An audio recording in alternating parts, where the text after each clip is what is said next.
inside the 15 before they drop him. And I think that's a pretty good illustration of why they try to get the football into his hands out of the backfield. That was something else. And we talk so much from a defensive perspective about scheming and finding ways to take away the run.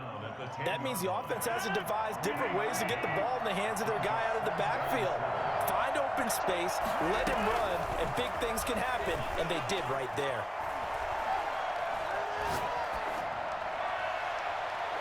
And that's going to be knocked away in the end zone. It's incomplete.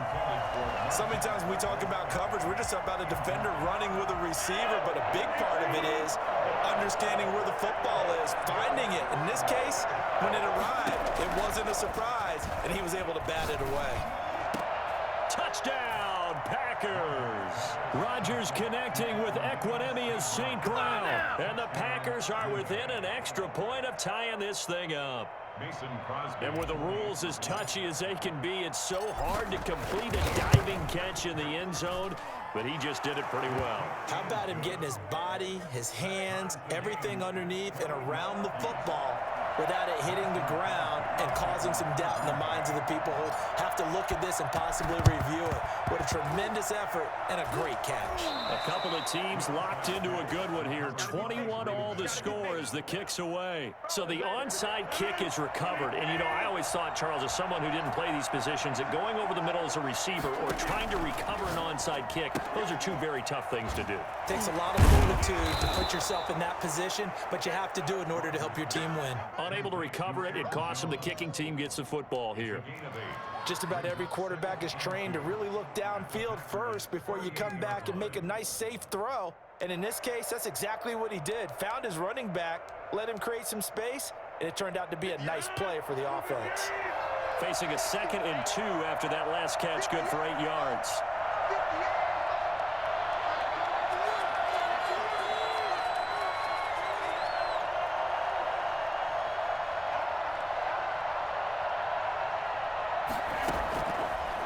Working from the gun, Rodgers. Got a man, it's Tanyan, complete. Touchdown, Packers! Robert Tanyan, 38 yards. And the Packers have moved out in front. And what a weapon he is at the tight end spot, because when they throw him the football downfield, they count on him getting additional yardage almost every time. And that's exactly what he did there.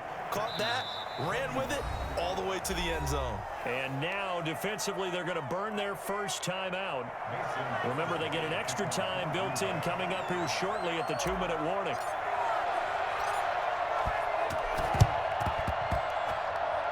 Oh, I think the Packers got it. Yeah, Green Bay football. Well, they just scored, they got the lead, and they decide to keep their foot on the accelerator, so to speak.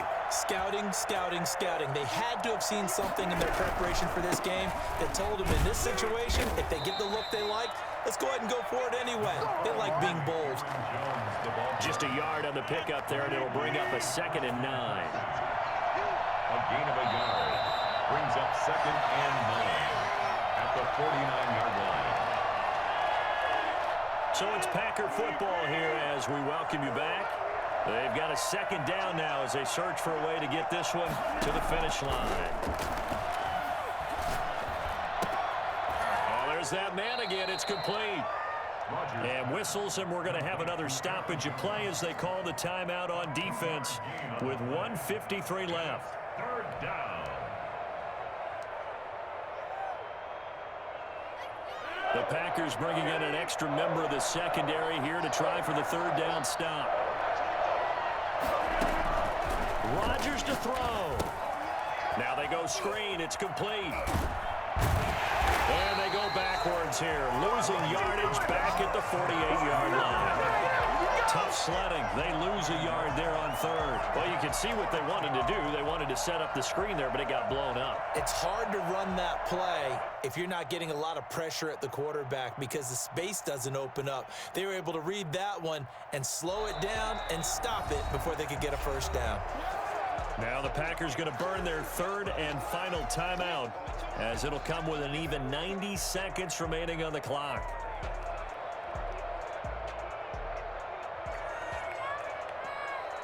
Here's J.K. Scott now, as he should be able to pin him back deep here with his first punt.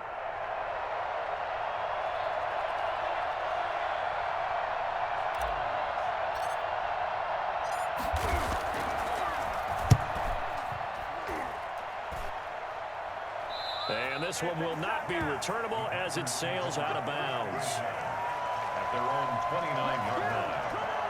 The Packer offense ready to get their next drive underway. They're down here in a one-score game. But the time, it's a factor, but it's not a huge factor right now, is it? It's really not, because this amount of time gives them a chance to run their offense, to go through play sequences. And this is what they work on every week in practice, usually on a Friday. They go over this type of a situation, late game situation. What are we going to do when we have the opportunity? They've called these plays a bunch of times. Now's their chance to execute them. They have the opportunity now. Here's the execution. Now they face a 3rd and 10 after back-to-back incompletions. To throw is Rodgers. Flush to his right. Now a desperation throw deep downfield. This is caught inside the 15. Touchdown, Packers. Equanimous St. Brown, 71 yards. And the Packers are within an extra point of tying this thing up. Well, he's been doing this for a lot of years, with the arm strength still there, and he showed it off on that one. Flushed out right.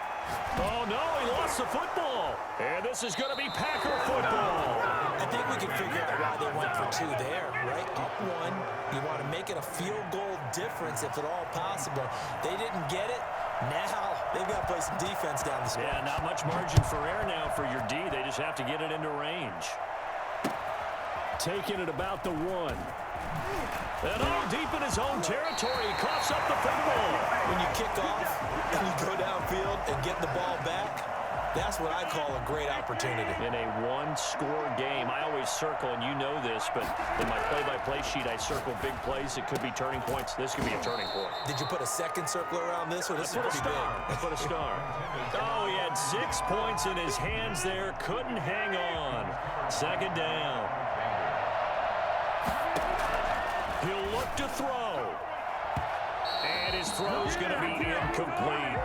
They have to like what they've done defensively here at the outset of this drive. They forced a couple of incomplete passes, bring up a 3rd and 10. Don't be surprised to bring a little pressure on this snap. The chance of wasting this great starting field position, a real threat. This is 3rd and long. Back to throw, Rodgers. He takes it across for the touchdown, and they've taken the lead late in the final minute of the 4th. Wow. I know it's a never-say-never situation, but to me, that looks like that's the one that's going to finish them off. A score that puts them in front here late, but not. You got to rally your kick team, don't you, and say the last thing we need is a big return. And what happens is guys get overeager, get out of their lane because they're so excited they want to make the last tackle. You mess up, could come back at you a long way. This will make it into the end zone. Oh, a dangerous return man showing it here. Past midfield, look out. Tyler Ervin on the loose. And he'll bring it back all the way. I'm ready to take over, baby. One of the most exciting plays in football. A kickoff return for a touchdown. And in all the excitement, let's not lose sight of the fact that now the pressure shifts to that snapper, holder, and kicker. This extra point is really important. Don't forget the extra point. It's up and good. And, partner, we've got a tie game here in the 4th. So here comes the kickoff now, all even here in this 4th quarter. That'll be taken about a yard deep. And he's only going to make it to the 13-yard line and no further. Well, conventional football 101, tells us if you don't get it back to the 20-yard line on a kickoff return, that's a disappointment. But some of these teams, special teams coaches, with approval by the head coach, they give them full authority to go ahead and bring it out and try to be aggressive.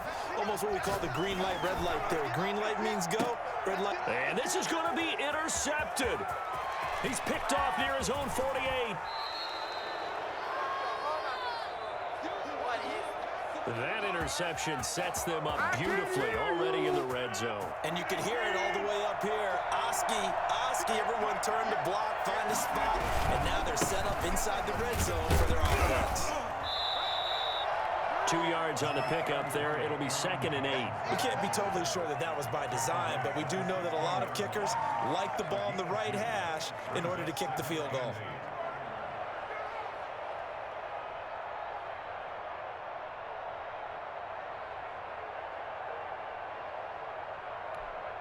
And we are set for a great finish as that timeout comes in with 2 seconds to go in this football game. So the game here hangs on the right foot of Mason Crosby. 2 seconds on the clock. This for the win. And Crosby's kick is good. The veteran Mason